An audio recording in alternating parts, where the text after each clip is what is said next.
Welcome back to my channel fam. Today I have a story to share with you that I've been dying to tell. It's about a boy, a river, and a love that transcends time.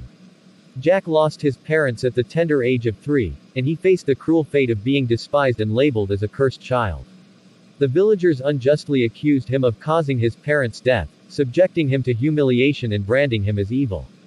After some years, meet Jack. He's a young man with a free spirit and a heart full of passion. His village is surrounded by lush greenery, and a river flows unseen beside it. Jack's always been fascinated by the mystery of the river. He's heard stories about it from his grandmother, but nobody knows exactly where it starts or where it ends. One day, while walking through the forest, Jack stumbles upon a part of the river he's never seen before. The water is crystal clear, and he can see fish swimming beneath its surface. Jack jumps in and is instantly mesmerized by the feeling of the water around him. He feels like he's been transported to another world. As time goes by, Jack becomes more and more obsessed with the river. He spends all his free time exploring it and trying to uncover its secrets.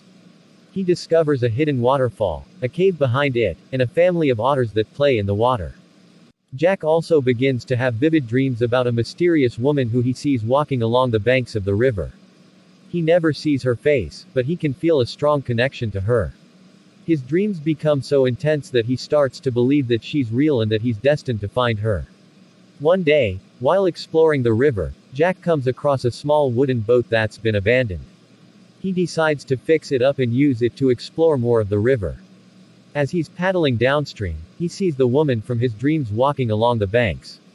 He's stunned and can't believe what he's seeing. He paddles over to her, and they begin to talk.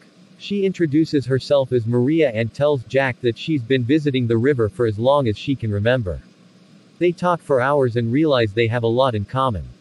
They both share a love for nature and a desire to explore the world around them. Over the next few weeks, Jack and Maria explore the river together. They visit new parts of it that neither of them has seen before, and they fall in love. They both feel like they've found their soulmate in each other.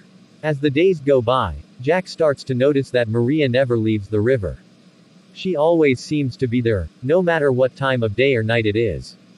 He realizes that she's not from the village and that nobody else seems to have seen her before.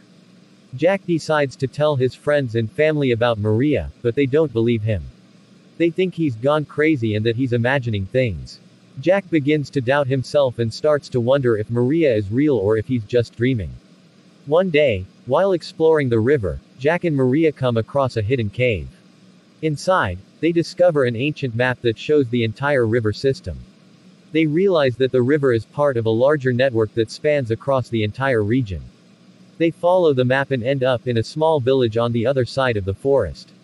In the village, they discover an old man who tells them the story of a woman who lived long ago. She was a water spirit who fell in love with a man from a nearby village. They were forbidden to be together, so they ran away and lived by the river.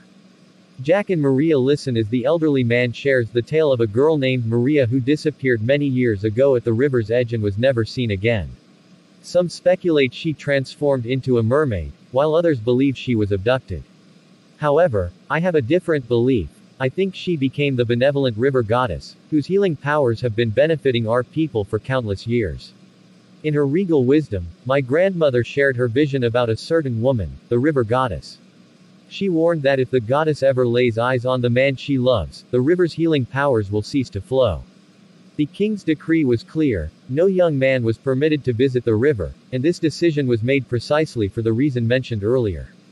The elderly man confidently expressed his belief that the prophecy must be fulfilled, while the king, equally aware of its significance, had taken all possible measures to prevent it from coming true. On the next day, a worried woman visited the river to pray for her ailing son's recovery. Despite her fervent prayers, when she returned home, her son remained unwell. Distressed, she hurried to the king to share her experience, but he remained silent, offering no words in response. On her way back home, she met Jack and Maria. And Jack asked the woman why she is looking so disturbed. And the woman told them about her sick son. Jack and Maria went with the woman to her house. Jack asked Maria to pray for the boy to get better. He believed that since Maria was the river goddess, he also believed that Maria can still heal sicknesses despite the fact that she no longer lives in the river. Because of Maria's deep love for Jack, she placed her hand on the boy's head to pray, and miraculously, the boy was instantly healed.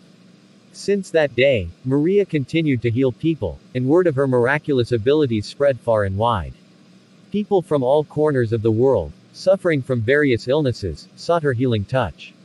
As a result, Jack gained fame and wealth from their incredible journey together. I hope you enjoyed my story. Let me know in the comments what you think about it. Please don't forget to like and subscribe for more stories like this.